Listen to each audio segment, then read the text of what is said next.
New York City, a cold evening in the year 2004. Inside a large hall, hundreds of people were seated. A grand theater, a brightly lit stage, and a popular musical show was in progress. People were laughing, clapping, enjoying the moment. No one had any idea that the next few minutes were about to change their lives forever. Just as the second act was about to begin, a man stepped onto the stage. His name was Adam Carter, about 34 years old. His face looked strangely calm, but there was hardness in his eyes. Suddenly, he fired an automatic rifle into the air. The sound echoed through the entire hall. Within seconds, joy turned into screams. At first, people thought it was part of the show, but it wasn't. The doors were shut. Armed individuals appeared on the balconies. It was a group of around 40 people, men and women both. Many of them were wearing explosive vests on their bodies. They were being led by one man, Mark Reeves, age 41. His voice echoed through the microphone. "No one will move. This place is now under our control." In the front row sat a young man, Daniel Howard, age 27, who looked around in shock. Sitting beside him was his sister, Lisa Howard, age 23. They had recently come to New York to start a new life. They had no idea they were about to be trapped in an event that would soon be reported all over the world. Silence spread across the theater. Only the sound of a few children crying could be heard. A few minutes later, a woman stood up. Her name was Elena Morales, age 30. She too had a bomb strapped to her body. Slowly, she walked into the center of the hall and sat down, as if sending a message that the situation was truly dangerous. Outside, police vehicles began to gather. Within a short time, city streets were closed. Media cameras arrived. Soon federal agencies also became involved, including the Federal Bureau of Investigation. At that time, the President of the United States was George W. Bush, and an emergency briefing began in Washington. Because inside the theater, not only Americans were present, there were also foreign tourists. If something went wrong, it could turn into an international crisis. Inside the theater, Mark Reeves spoke again on the microphone. His words were simple, but dangerous. "We want to be heard. We want negotiations. If anyone tries to come inside, everyone here will die." Among the audience was an elderly man, Robert Hansen, age 62. He was a former soldier. He quietly said to the boy sitting next to him, "Stay calm, as long as they're talking, there is still hope." Outside, security forces had surrounded the entire area. The Special Operations Unit commander, Jackson Cole, age 45, was studying maps inside a temporary command center. With him was an analyst, Sarah Wills, age 32, who was explaining the structure of the building. "This building is old, there are service tunnels underneath. It might be possible to enter from there." But the problem was that the attackers claimed they had planted explosives throughout the theater. Inside, time slowly passed. The first day was coming to an end. A few hours later, negotiations began. Mark Reeves was contacted through a phone line. Surprisingly, he did not want immediate violence. He said, "We want our voices heard, we are people who have been ignored." On the other side, the negotiator, David Clark, age 50, spoke in a very careful tone. He was buying time. Meanwhile, a small step was taken. About 120 people were released, especially children, the elderly, and some foreigners. When they came outside, the media erupted with noise. But inside, hundreds of people were still trapped. On the second day, the situation began to worsen. The air inside the hall had become heavy. Lack of food, fear, and constant surveillance had weakened the people. Suddenly, there was a commotion. Someone tried to run. A gunshot was heard. Then silence. Daniel Howard saw his sister's hands trembling. He softly said, "We'll get out of here, just hold on a little longer." Outside in the command center, a difficult decision was being placed in front of Jackson Cole. A secret plan, a method in which silence would come before the bullets. Sarah Wills closed a file and said, "If we do this, everyone could lose consciousness. The attackers, and the hostages too." Silence filled the room. This decision was not easy. Because if the calculation was wrong, the result could be anything. Meanwhile inside the theater, the night was passing. People were drifting between sleep and fear. Mark Reeves stood near the stage. He was 41 years old, but he looked tired now. Nearby sat Elena Morales, age 30, whose eyes carried a strange sadness. She quietly asked, "Do you think they will listen to us?" Mark did not answer. Outside, the clock slowly moved toward the third day. And at that moment, inside the command center, a final plan was being prepared. A plan the people of the city knew nothing about. And as morning approached, silent movement had already begun in the old passages beneath the building. Inside the hall, people still didn't fully understand what was changing in the air. At first, there was only a faint smell, then slowly some people's eyes began to grow heavy. Some thought it was exhaustion, others believed their bodies were weakening because of fear. But the truth was something else.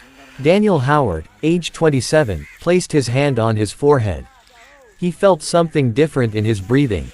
He immediately looked at his sister Lisa Howard, age 23. "Are you okay?" he asked softly. Lisa tried to respond, but her voice had already become weaker. "I feel strange." Near the stage, Mark Reeves, age 41, suddenly looked around in alarm. He could feel something changing too. He called out to one of his companions, Lucas Brent, age 29. "Do you feel it too?" Lucas tried to take a few steps, but his legs staggered. In that moment, suspicion appeared in Mark's eyes. He was beginning to realize that the people outside had done something. A strange silence spread inside the hall. There were no screams, no noise. Just people slowly slumping in their seats. In the front row, Robert Hansen, age 62, who had once served in the military, tried to understand what was happening. He tried to control his breathing, but within moments, his vision also began to blur. Outside, in the command center, Jackson Cole, age 45, was watching live updates on the screen. Every second was passing. Sarah Wills, age 32, quietly said, "The effect has started, but we don't know how quickly everyone inside will be affected." Everyone in the room knew there was no turning back now. At that moment, movement in the old service tunnels beneath the building intensified. Special teams were moving forward slowly. Among them was Adrian Miller, age 38, one of the key members of the operation. He spoke softly into his headset. "We're close to position, no alert so far." Up in the hall, Mark Reeves' eyes were growing heavy, but he made one last effort. He looked toward the detonator installed near the stage. He knew something was happening. And if he made a final decision at the last moment, everything could end. But his hands were slowly losing strength. At that same moment, sitting in the back section of the hall, a man, Michael Donovan, age 35, who appeared to be an ordinary audience member, suddenly straightened up. He looked different from the others. Because Michael was actually an undercover officer who had been sent inside earlier, but no one knew that yet. He slowly looked around. Most of the attackers were weakening. He thought to himself, "This might be our only chance." Outside in the command center, a new update suddenly appeared. Thermal readings inside the building began to change. Sarah quickly said, "Some people are still not fully affected, we need to move fast." Jackson Cole took a deep breath. He knew the next few minutes could become history, or another tragedy. Inside the hall, breathing had become heavy. Some people were slipping off their seats. Some were still awake but their eyes were half closed. And during this moment, Michael Donovan slowly stood up from his seat.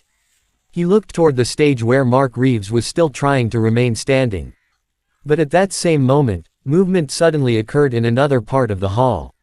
Someone who had been sitting completely still until now, was beginning to stand as well. And Michael immediately realized the situation was not as simple as those outside believed. Because inside there were also people no report had mentioned. In the balcony, slight movement filled the hall with even more tension. Michael Donovan, age 35, paused for a moment. He sensed that someone else was still not completely unconscious. His heart began to beat faster because if any attacker was still fully aware, the entire situation could become dangerous again. Near the stage, Mark Reeves was now leaning against the wall for support. His eyes were heavy, but he still refused to give up. His hands were slowly dropping, but his gaze was still fixed on the detonator. In the back of the hall, another person slowly began to rise. His name was Nathan Cole, age 33. He was part of Mark's group, but there was not much information about him outside. Perhaps that was why the system had not fully tracked him. Michael quickly realized that if Nathan tried to do something, everything could collapse. He slowly stepped forward, every step extremely careful. The hall was almost completely silent now. Only heavy breathing could be heard here and there. Some people were slumped between seats in half-conscious states. Daniel Howard was not fully unconscious yet. His eyes were half open, and he could feel something happening around him. Through blurred vision he saw someone moving quietly. It was Michael. Outside in the command center, the situation was changing rapidly. Sarah Wills, age 32, leaned over the screen. Some people inside are still moving, we need to send the team in immediately. Jackson Cole ordered through the headset. All units stand ready, enter as soon as the signal is given. The teams in the tunnels had reached their final positions. Adrian Miller, age 38, was looking at the closed door in front of him that opened into the lower section of the theater.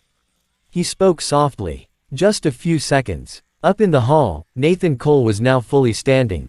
He looked around and immediately understood something had happened. They did something, he muttered.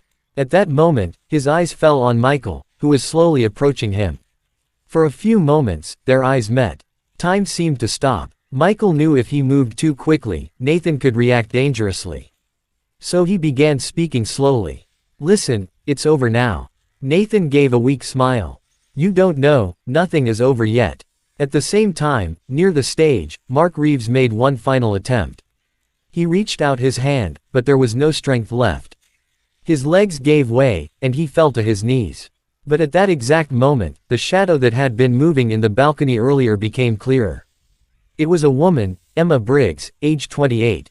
She was part of the group, but her role was still unclear to everyone. She stood near the railing, looking down at the entire hall.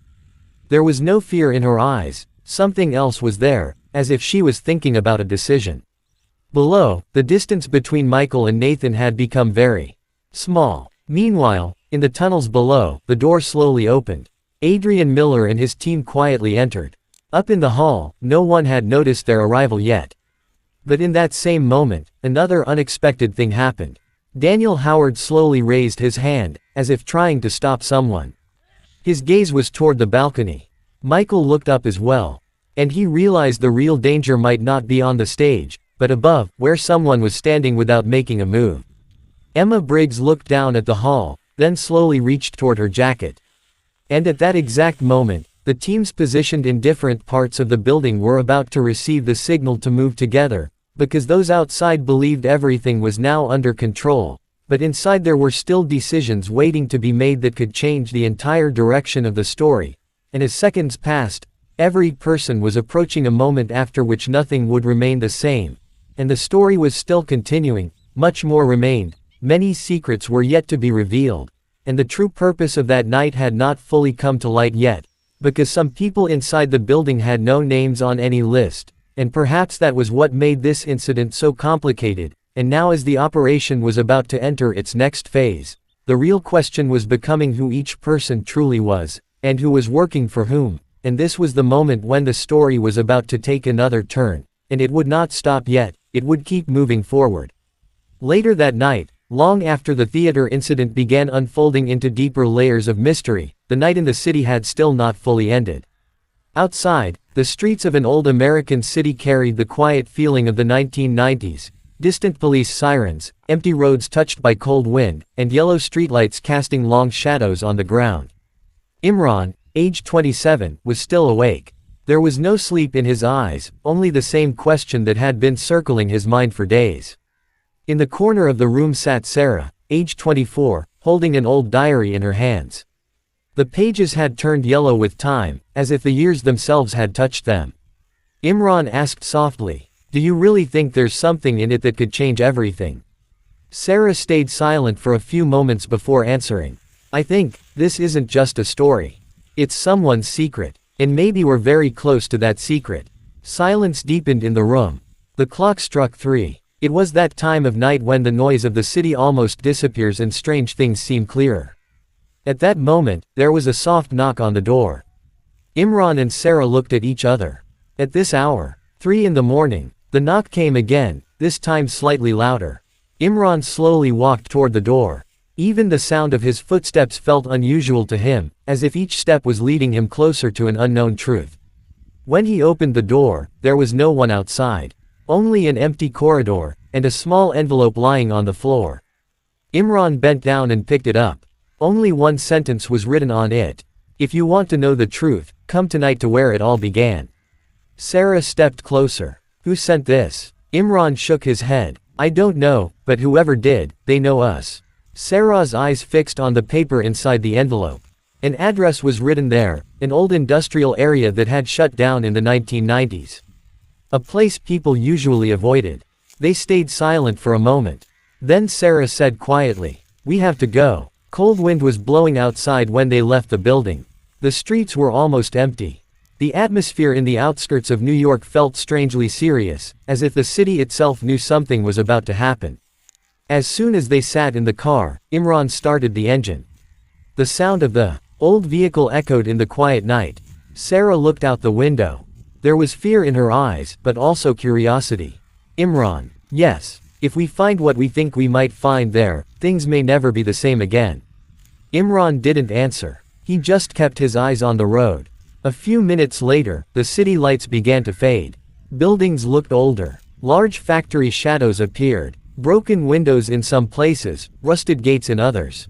Eventually, they reached the place written on the envelope. It was an old factory. By 2012, it had almost been forgotten. Yet it looked like someone still came here. The gate was slightly open. Sarah whispered, "Someone left it open on purpose." Imran turned off the car. They slowly walked inside. It was dark, but a few lights were flickering. And then, they heard footsteps. Someone else was there. Sarah's heart started beating faster. "Who's there?" There was silence for a moment. Then a voice came from the darkness. "You finally came." The voice was strange. Not completely unfamiliar, yet not fully recognizable. Imran narrowed his eyes and tried to see into the darkness. Then a figure slowly stepped into the light. He was about 40 years old. Tall, with serious eyes. His expression looked like someone who knew many things. "My name is David, age 40, and I've been waiting for both of you." Imran was stunned. "How do you know us?" David smiled slightly, but there was no comfort in that smile. "Because the story you're searching for isn't over yet. And in fact, you two are part of that story." Hearing this, Sarah's grip on the diary tightened. "What do you mean?" David pointed toward an old door inside the factory. "The real truth is behind that door. But before you go in, you need to understand something. What you're about to see may be far more dangerous than you imagine." The air suddenly turned colder. Somewhere inside the factory, the sound of metal clanging echoed. Imran looked at the door, then at Sarah. And in that moment, he realized they might be standing at the entrance of a truth that had changed many lives over the past 20 years. David slowly opened the door. Inside was complete darkness, but a faint light was coming from within, as if an old secret was finally ready to reveal itself. And as the three of them stepped inside, the atmosphere changed. As if time itself was turning backward. As if an unfinished story from 1990 was coming back to life. Suddenly, Sarah heard the same voice she had heard in her dream days ago. A whisper, very soft. "You finally came back." And just as she was about to understand what it meant, somewhere deep inside the factory an old machine suddenly started running by itself, and with it appeared something that made Imran stop in his tracks. His breath paused for a moment, because it wasn't just a machine or a room. It was a mark that proved all of this had started many years ago, and perhaps many people in the city knew about this secret, but no one had ever spoken about it. And now that the door had opened, the truth was slowly coming forward, and the story had not stopped. In fact, the real part was just beginning. As they stepped inside, the atmosphere of the factory shifted. The air felt heavy, as if the walls had been holding secrets for years. The sound of the old machine echoed slowly through the hall. Imran and Sarah stood there silently for a moment. David slowly walked forward. His eyes were fixed on the symbol drawn on the wall, the same symbol that had made Imran stop. This is it, right?" Imran asked quietly. David nodded. "Yes. Everything started from here. In 1990. Sarah looked at the wall in surprise. There were old file cabinets, some photographs, and a large board filled with names. Dates were written beside each name. Then Sarah's eyes stopped on one name. That name was Imran's older brother. Age 31. The same brother who had suddenly disappeared years ago. Imran's hands began to tremble. "How? How can this be here? David took a deep breath. Because your brother discovered the truth. He was against what was happening in this factory. Something was going on here that was quietly changing people's lives. Powerful people were involved. When your brother tried to stop the truth from being buried, he was made to disappear. Silence spread across the room. Tears filled Sarah's eyes. So, does that mean he wasn't alive? David slowly opened another door at the far end of the hall. I tried to find him for a long time. Because I was part of all this too, but later I realized we were doing something wrong. I left everything. But bringing you both here today had only one purpose, so that the truth doesn't end, but comes out. Inside was a small room. There were recording tapes, files, and a video camera. Sarah picked up one tape.